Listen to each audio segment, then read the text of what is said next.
Have you ever tried to get started on your day and you really just didn't have the motivation to get going?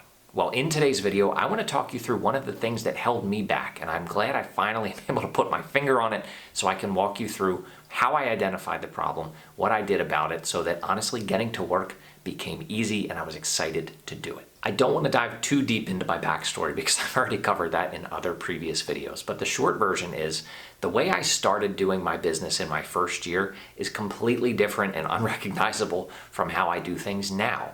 And the clear definition point, if I were to look back over the last 3.5 years, is when I started putting more of myself into my business and less of what everybody else was telling me I should do and how I should do it. And now what I mean by that is not you ignore everybody, ignore everything that works and it's proven to work and do whatever the hell you want. What I mean is to really lead with your heart instead of your head. And I know that sounds kind of ridiculous to most of you. I know it probably sounded ridiculous the first time I heard it too. I'm a very logical, data-driven person. But I was able, thankfully, to start to see anecdotally in how I dealt with clients, how I dealt with everything, that once I started really putting my heart first and showing that I genuinely gave a shit, pardon the French, about everything I was doing and everybody who trusted me to help them. If I led with that, the results and the feeling and the smoothness of everything I was doing was tenfold compared to when I was trying to go through these scripts that I had been told I needed to go through, these questions that I should ask before I get into everything. I wasn't having genuine conversations.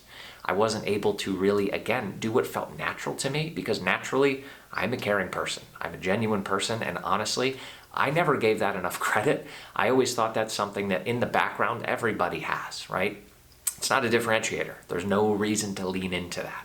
I'm glad I have the good sense now to have thrown that to the curb, because if you are anything like me and you genuinely care about what you're doing, the people you're helping, you need to leverage that and lean into that. Now, there are a couple ways to do that. And this is where we're going to get a little bit tactical today. So this is not so much mindset. This is not so much market knowledge. This is a little bit on the tactical side for you. That does not mean that you need to go around telling everybody that you love them, right? There's a way to show with your actions how much you care, not just your words. And that starts with very simple things of keeping the promises not only that you make to yourself, but keeping them with other people. And it starts with you. If you can't keep the little promises that you make to yourself, you start to lose confidence. And when you get in front of people and have conversations, it really shows through. So it really starts again with keeping promises to yourself. But how often have you gotten a little bit aggressive with somebody, whether it's a CMA, whether it's calling somebody back saying, you know what, I'll get back to you in 20 minutes. And you don't get back to them for 2 hours, right? I'm going to get you this CMA by tonight. Sorry, I didn't get it to you until tomorrow morning or tomorrow afternoon or even 3 days from now. Hey, I'm going to call you right back. It's a week later. Oh my God, I forgot. And you never do. All of these things add up and they show people that you don't care, even if that is not really what's happening, right? Life gets in the way. But you have to be cautious about those promises you make to other people, because making good on them and exceeding those expectations is one of the prime ways for you can show how much you genuinely care about what you're doing and the person that's in front of you. The second thing is a little bit counterintuitive, but if you were to look at most agents in your market on social media, whether it's gurus, coaches, anybody, they're very CTA heavy, call to action heavy, right? Everybody's now at this stage, I hope, creating content, or at least understands that they should be in order to take their business to the next level. But a lot of the guidelines out there are, you know what, if we're gonna make a video, we have to have a call to action here, a call to action halfway through, another call to action at the end. That's overwhelming. And if you put yourself on the other side of that call to action, right, you feel like something's getting shoved down your throat. And nobody likes that feeling.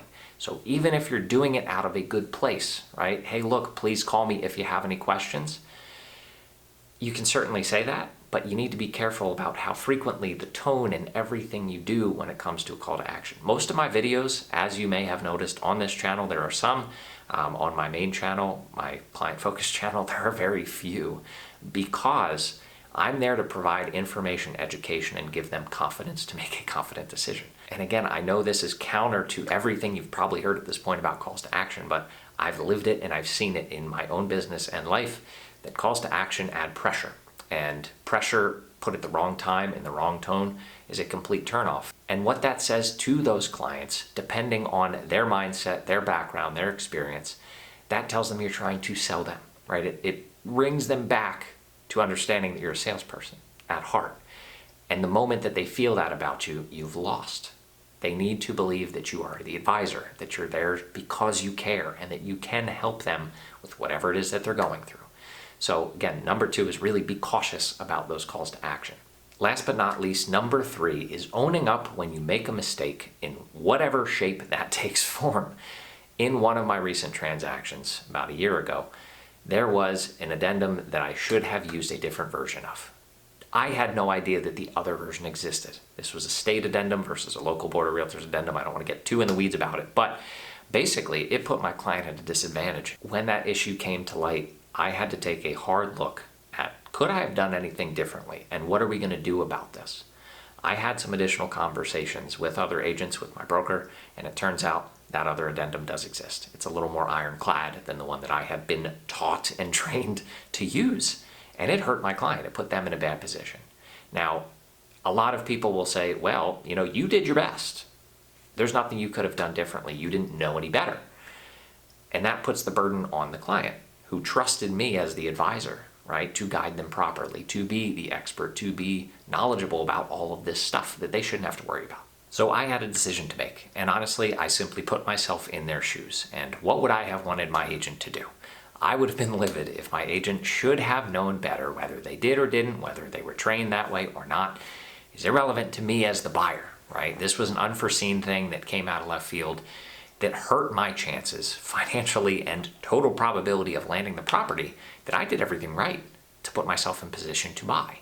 So as the agent, as the advisor, it didn't really take me a whole lot of thought to know what I had to do. It's doing the right thing. And doing the right thing, leading with your heart, people sense that.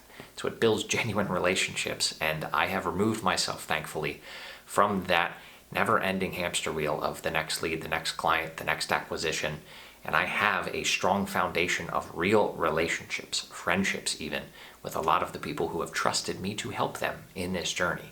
And I believe that that is what can set you apart, as it has set me apart here in my local market, as someone who really cares. And that's not to say that nobody else does. Again, part of my branding is not the one who cares, right? It's nothing like that. But people feel when you are genuinely empathetic and concerned about their well-being, about them making the right decision, and you showing with your actions, not just your words, that you're going to do everything in your power to get them to where they need to be.